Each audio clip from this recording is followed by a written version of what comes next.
This video lecture is on the topic ultrasonic and sonic instruments.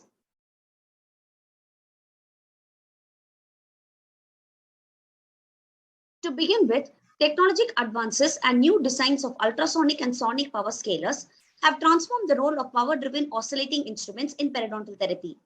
Ultrasonic and sonic scalers may be used for removing plaque and stain, scaling, root planing, curating, and surgical debridement. The mechanism of action of power scalers depends on three principles: frequency, stroke, and water flow. Frequency is defined as the number of times per second an insert tip moves back and forth during one cycle in an orbital, elliptic, or linear stroke path. For example, a frequency of 25,000 equates to the tip moving 25,000 times per second, and 30,000 frequency equates to the tip moving 30,000 times per second. Frequency is important because it determines the area of the insert tip that is considered to be active. Only the active portion of the insert can remove the hard and soft debris. Stroke is the maximum distance the insert tip travels during one cycle or stroke path. The power knob on the ultrasonic unit controls the stroke length of the insert tip during one cycle. Increasing the power knob increases the distance the tip travels while the frequency remains constant. High power settings produce a longer stroke pattern and low power settings provide a shorter stroke pattern. Water contributes to three physiologic effects that enhance the efficacy of power scalers. Acoustic streaming is a unidirectional fluid flow that is caused by ultrasound waves. Acoustic turbulence is created when the movement of the tip causes the coolant to accelerate, producing an intensified swirling effect. This turbulence continues until the cavitation occurs. Cavitation is the formation of bubbles in water that is caused by high turbulence. The bubbles implode and produce shock waves in the liquid, creating further shock waves throughout the water. Ultrasonic scalers may be designed as manually or automatically tuned devices. Manual tuned units have three control knobs on the front panel labeled water, tuning, and power. Manual technology allows the clinician to control the frequency of the unit by adjusting the tuning knob. Auto-tuned units have two control knobs, water and power, and maintain a stable frequency. Sonic and ultrasonic systems. Ultrasonic systems are further classified into magnetostrictive and piezoelectric. So sonic units work at a frequency of 2,000 to 6,500 cycles per second. Magnetostrictive and piezoelectric, 18,000 to 50,000 cycles per second. Sonic systems have high or low speed air source from the dental unit. For the magnetostrictive technology, metal stacks that change dimension when electrical energy will be applied to power. Piezoelectric have ceramic discs that are located in the handpiece power piezoelectric technology, and they change in dimension as electrical energy is applied to the tip. Sonic scalar tips are large in diameter and universal in design. A sonic scalar tip travels in an elliptical or orbital stroke pattern. Magnetostrictive, the tips move in an elliptical or orbital stroke pattern, and this allows the tip four active working surfaces. Piezoelectric tip move in a linear pattern, giving the tip two active surfaces. So the advantages of sonic and ultrasonic systems: increased efficiency, multiple surfaces of the tips are capable of removing the deposits, no need to sharpen, less chance for repetitive stress injuries, reduced lateral pressure, less tissue disruption, water lavage, irrigation, and acoustic microstreaming. The disadvantages: client comfort because of the continuous water spraying, aerosol production, more precautions and limitations, reduced visibility, noise, and less tactile sensation by the clinician. Efficiency. The power instrumentation has a potential to make scaling less demanding, more time efficient, and more ergonomically friendly. Modified tip designs allow for improved access in many areas, including furcations. Newer, slimmer designs operate effectively at low power settings, thus improving patient comfort. Sonic and ultrasonic tips can reduce the time that is needed for scaling. Tip designs. There are tips designed to remove heavy supragingival calculus or to definitely debride the periodontal pockets. So large diameter tips are universal design and is used for removing large tenacious deposits. And a high power setting is generally recommended. Thinner diameter tips, site specific in design. The straight tip design is ideal for use in treating patients with gingivitis and deplugging maintenance patients. The right and left contra-angled instruments allow for great access and adaptation to root morphology. These inserts are designed to work in a low power setting. So the clinical outcomes of the power-driven instruments. Power-driven instrument remove biofilm, bacteria, and calculus through mechanical action.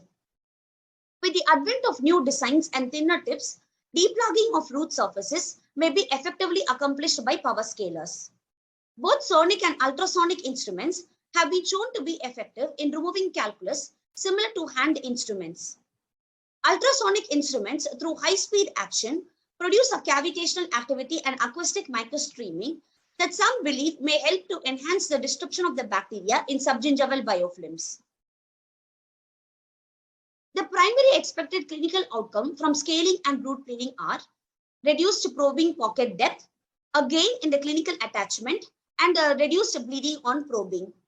In comparing power scalers to hand instruments, both types demonstrate similar outcomes for reduction in the bleeding on probing and probing pocket depth and gain in clinical attachment level. Special considerations. Root surface roughness. Whether power-driven instruments cause more root surface roughness than hand instruments is of serious concern. Although it could be assumed that using the device at a higher power may cause more roughness, this is not been proven yet. Power-driven instruments may increase the roughness of resin or glass ionomer restorative materials. Therefore, repolishing post-scaling is recommended. Aerosol production. Power-driven devices produce bioaerosols and splatter, which can contaminate the operator and remain in the air for up to 30 minutes. Good infection control practices can minimize the hazard.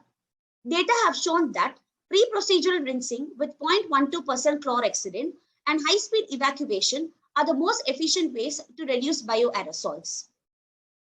Cardiac pacemakers. The use of ultrasonics on patients with cardiac pacemakers is somewhat controversial.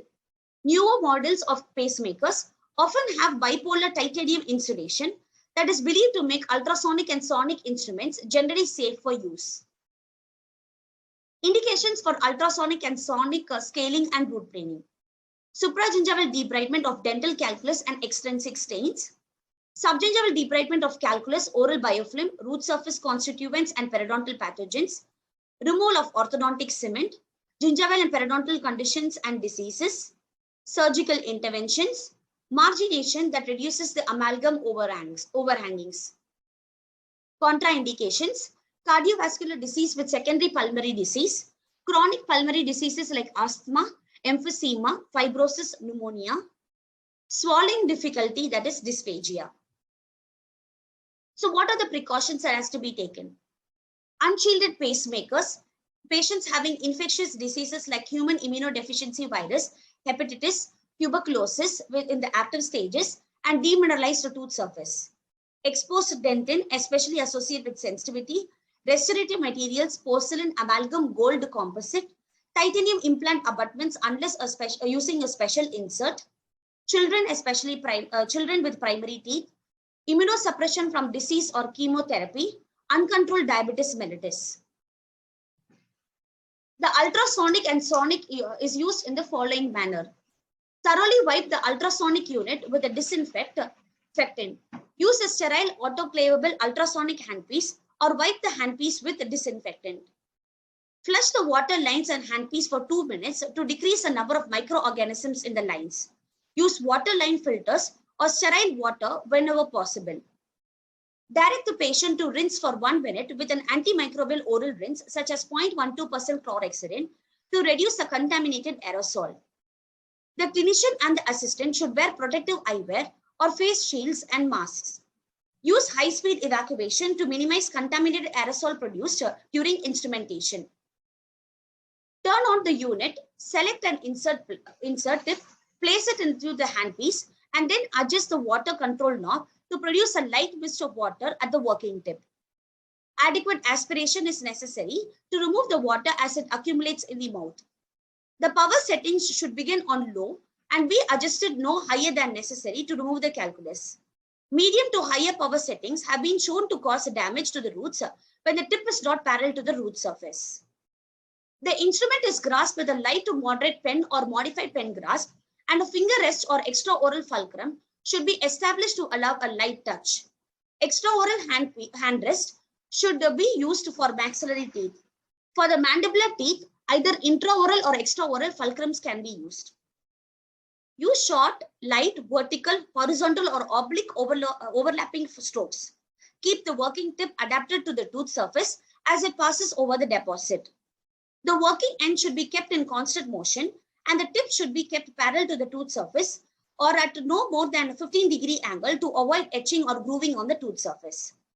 The instrument should be switched off periodically to allow aspiration of water, and the tooth surface should be examined frequently with an explorer.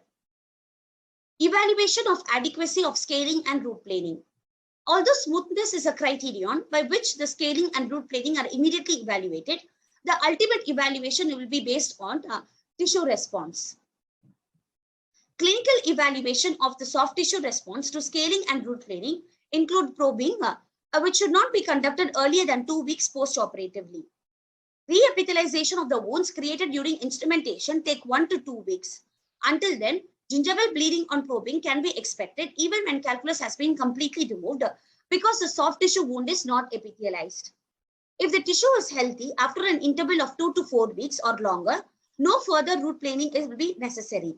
If the tissue is inflamed, the clinician must determine to what extent that is caused by the biofilm accumulation or the presence of residual calculus, and to what degree further root planing is necessary. Adverse effects of scaling and root planing. Scaling and root planing is invasive in nature but is a non-surgical procedure. Gingival recession. In shallow pockets of less than 3 mm, it may cause loss of attachment, especially within gingival biotypes. Root sensitivity is also common, and damage to or loss of the tooth substance. It is especially evident in case of the earlier concepts of root planing, where the clinician meticulously made the hourglass-like root surface, resulting in significant amount of tooth loss.